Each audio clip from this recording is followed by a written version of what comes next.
Ja, mislim, ekipa se je zbrala. Vsi tisti, ko smo tle, smo 100% pripravljeni za odigrati dve tekmi.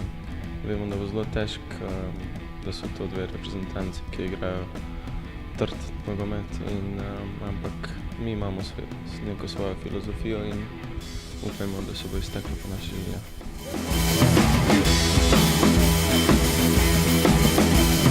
Se od začetka že tega zbora pogovarjamo o Norvežanih, se pripravljamo na tekmo, tako da ja, pogovarjamo se o vseh teh stvarih, da bi čim boljše odigrali, kaj smo delali narobe na prvi tekmi, kaj bi bilo vredno, da zdaj naredimo, da bi na primer boljše odigrali, da bi prišli do pozitivnejšega rezultata, tako da upamo, da se bomo dovolj dobro pripravili na to.